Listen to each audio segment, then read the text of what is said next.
Hello everyone, and welcome to a reading wrap-up for one of the many readathons I participated in the month of October. Right now we are going to talk about the Trick-or-Treat readathon. There is a Discord. If I can, I will link the Discord for this in the description box.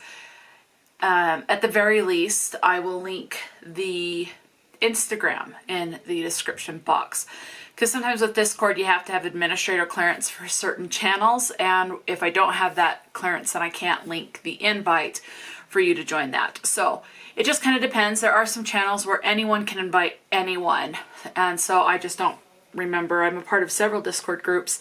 I'm not very active on all these various Discord groups, but it's still fun. And things like that. So if I can, I will link it, but at the very least, there is an Instagram channel for the Trick-or-Treatathon. For the Trick-or-Treatathon. So at the very least, I will link the Instagram.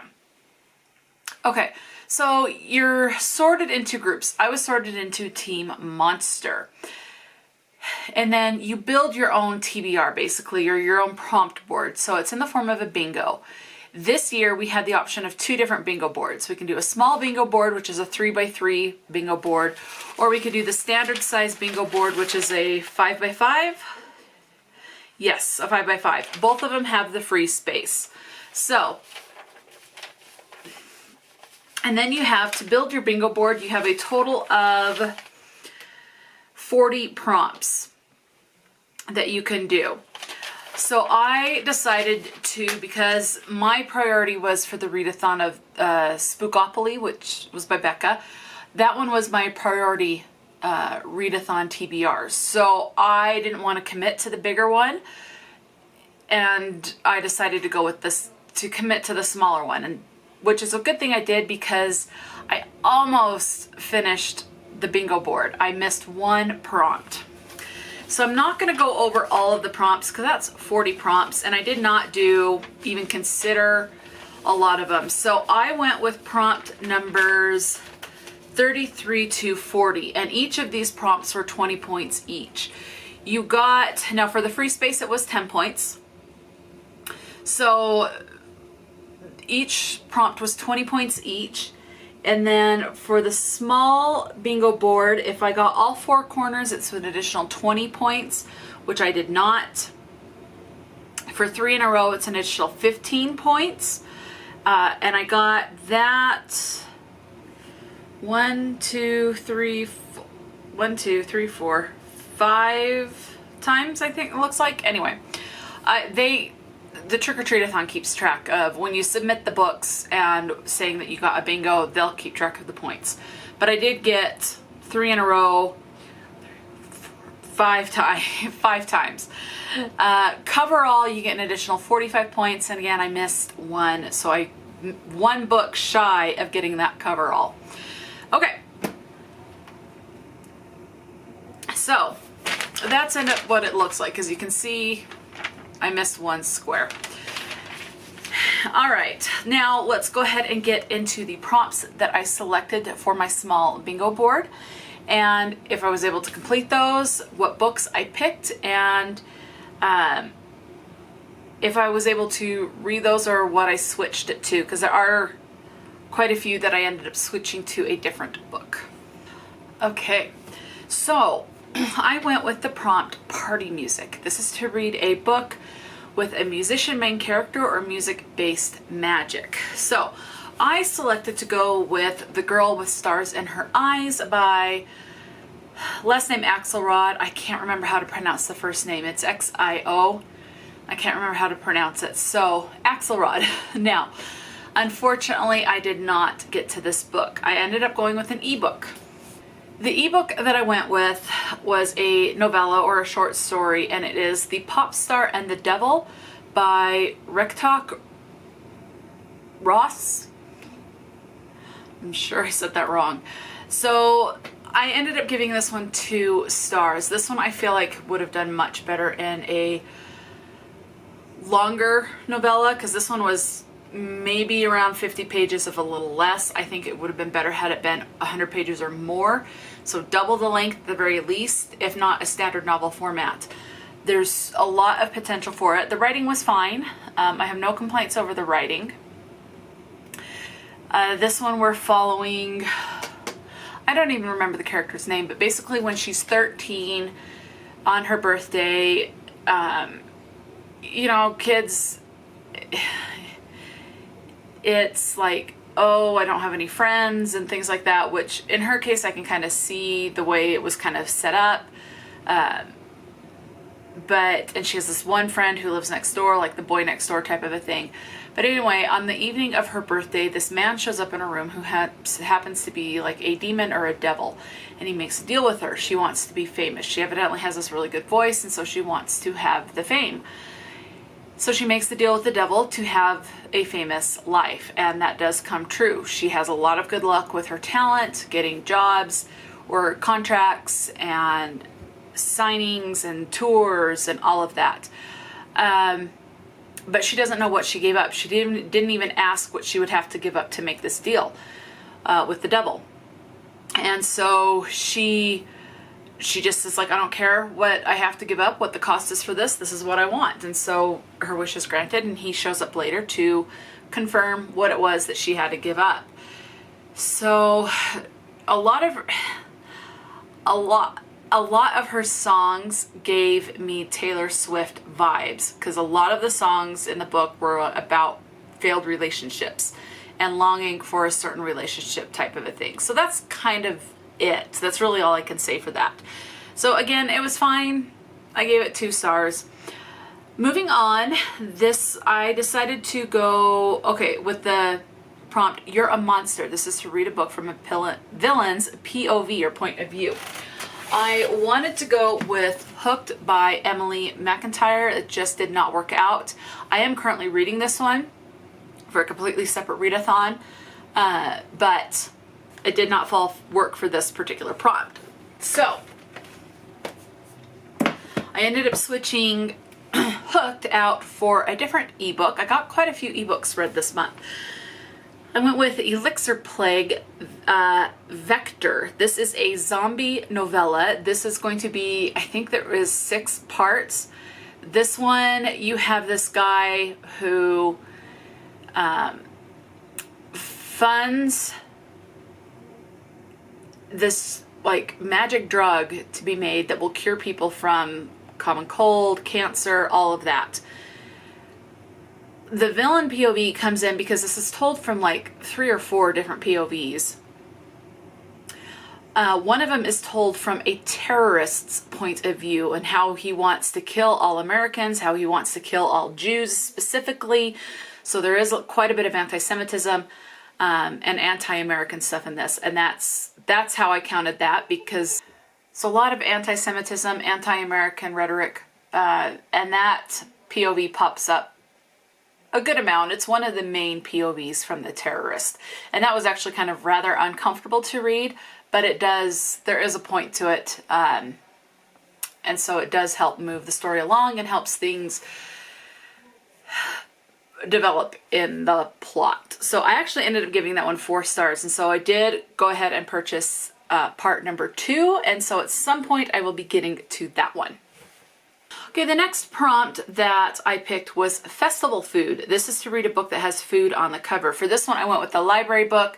I have returned that one to the library. It was due. I went with Best Served Hot by Amanda Elliot. Unfortunately, I did not get to that one before it was due back to the library. I actually went with, let me turn my thing over, Jamaica Inn by Daphne du Maurier. There's an apple right there. So, food on the cover. It's a little teeny thing, but that is food on the cover. So this one we are following Mary Yellen. Her mother dies within like the prologue or chapter 1, one of the two. And so she goes to live with her aunt, who is married to this man that owns Jamaica Inn. Now Jamaica Inn within the town has developed this really bad reputation, that it's become this like seedy place, and any respectable citizen will avoid it. And you do find out more information about that. Think pirates, kind of, but it's not on sea. It takes place on land at this inn. There's just a lot of shady stuff going on. There's questions as far as if there's shady acts by living people or if there's shady stuff going on by like hauntings and stuff like that. You don't fully know who to trust. Alcoholism is a big thing in this, and things like that. And it shows how much, like, too, it does show that, like, the alcoholism doesn't only affect the person who drowns himself in the alcohol, it also affects a lot of the people around them as well. So I enjoyed this. I ended up giving this one 4 stars. So food on the cover, that worked. Okay, the next prompt I went with was Witch. This is to read a book that has witches or a magic system. For this one, I selected Harry Potter and the Prisoner of Azkaban. I did not get to this book. I did read, and this was a group read for one of the other readathons, and this has young witches and magic in it. So this counted for that prompt, and that is Witchlings by Claribel A. Ortega.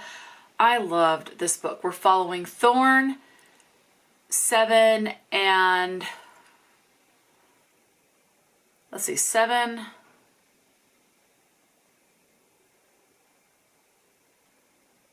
What's the other girl's name?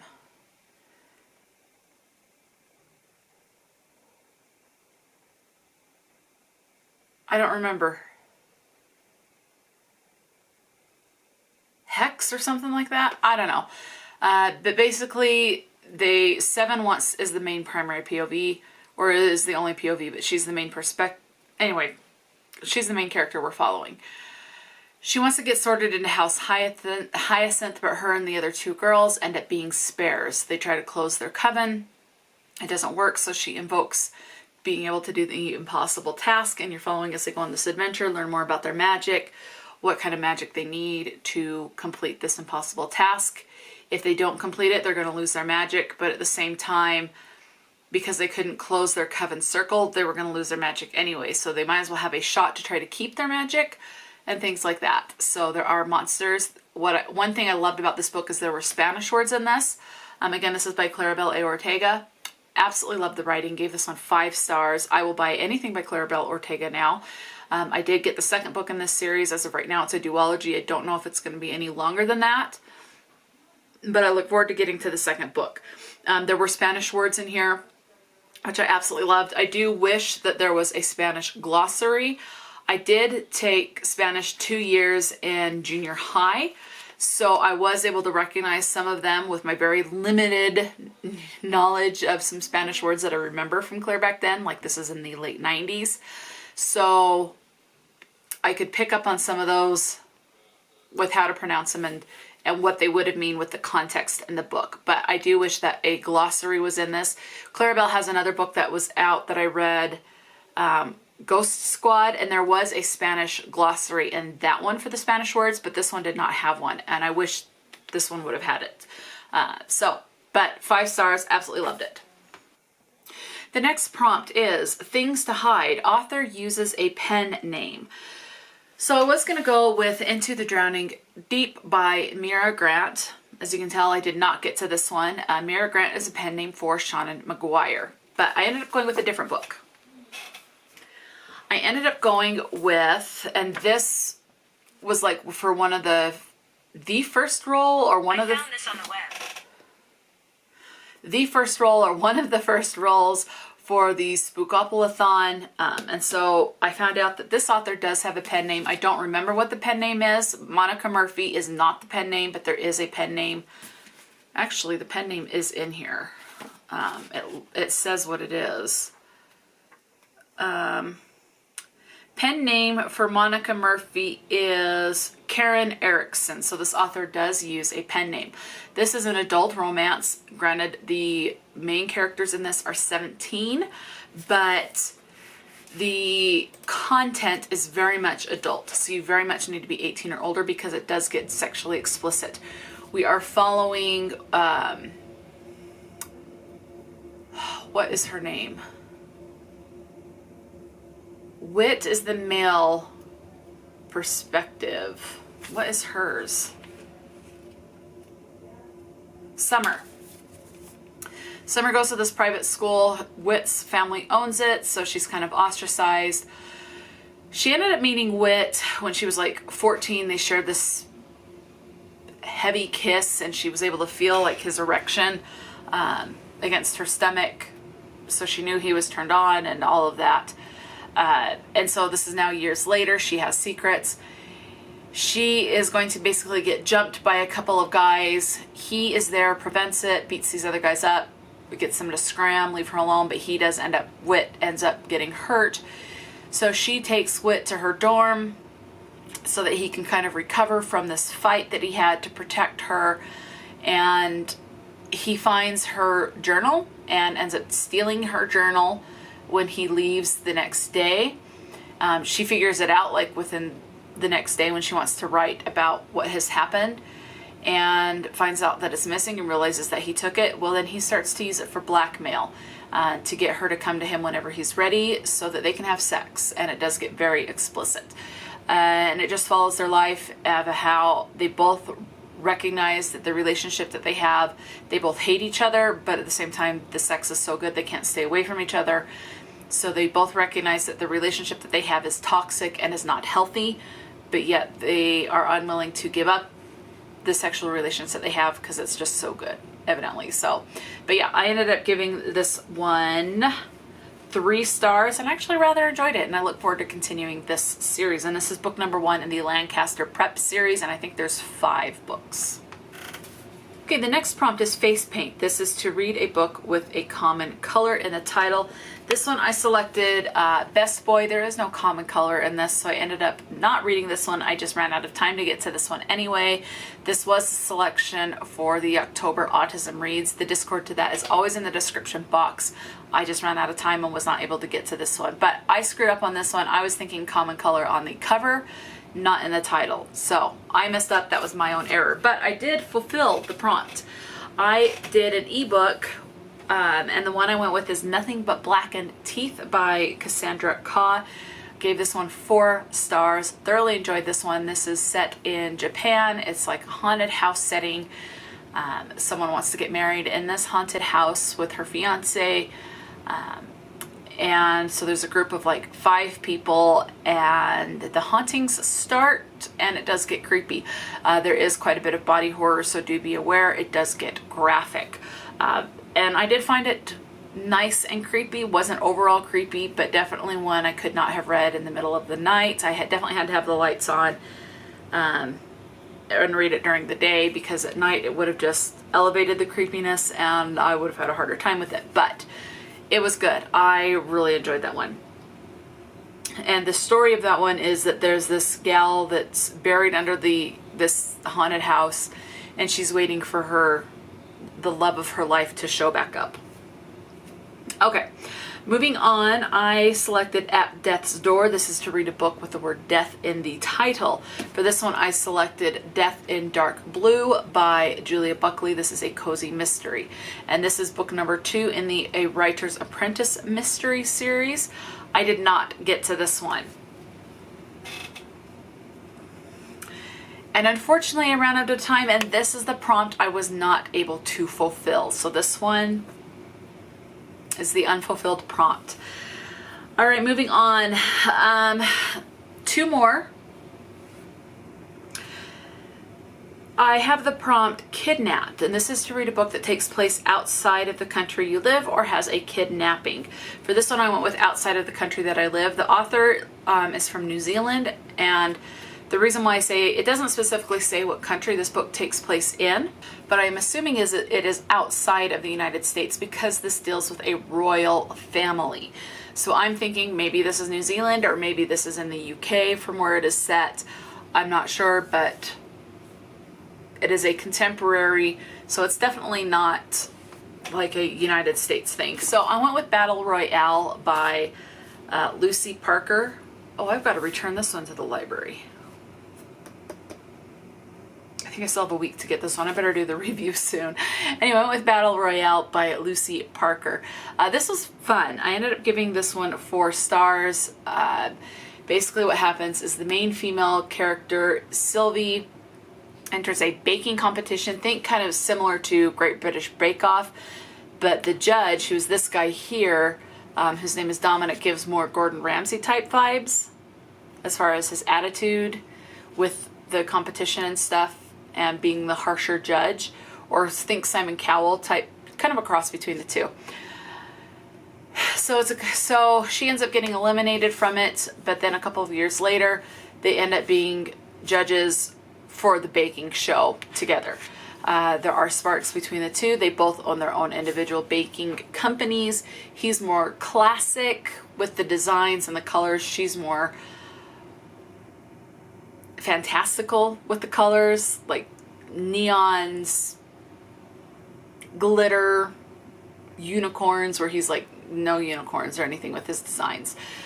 So they're judging this competition, and then there's a competition between the two because there's a royal wedding going on with the princess, and so now they are competing to see who can do a cake that the princess will have for her wedding. So it was sweet, it was fun, a lot of tender moments, but yeah, so I enjoyed this one, gave it 4 stars. Do be aware this, it does get sexually explicit, so if you want clean romance, this is not going to be the one for you. Okay, and the last one is just the free space. I decided to go ahead and read a book for the free space. It was 10 points if you do read a book for that, so I did. And I read an ebook, gave this ebook 4 stars, and it is Halloween Encounter by Sibley Stamps. This one was a Halloween, it's set on Halloween, and it is a monster romance. This one is alien. He's purple, has tentacles on his back. Yeah, he wants to be a scientist and kind of be able to go around the galaxy, but he's in school right now, but he wants to officially be a scientist for his alien race. They have, think, fated mates on this one. If you meet your fated mate, you're able to share a, you can read each other's minds with your fated mate type of a thing. And anyway, he starts to have trouble with his spaceship. He's going to study the humans on planet Earth, but he's not supposed to land on planet Earth, but his ship starts to have problems. So he has no choice but to land on planet Earth to try to find supplies that he needs to fix his ship so he can get back into space. He meets a human, and where it takes place on Halloween, she thinks he's just in a costume. He's purple and thinks the tentacles are a part of his costume. There's an instant connection with them, and they end up having some very hot sex on the spaceship, and it does get very explicit. This is a novella, it is a short story, and it was very fun. This is, yeah, it was fun. So I had a great time with that. So 4 stars for that one, and that is all that I read for the Trick-or-Treat-a-thon readathon for Team Monster. Let me know, did you participate in the Trick-or-Treat-a-thon, and if so, what team were you sorted into? And have you read, what was your favorite read for the month? Did you read any of these books or books by any of these authors? Let me know. Talk to me in the comment section below, and until next time, stay true to yourself and enjoy a good book, and I'll talk to you later.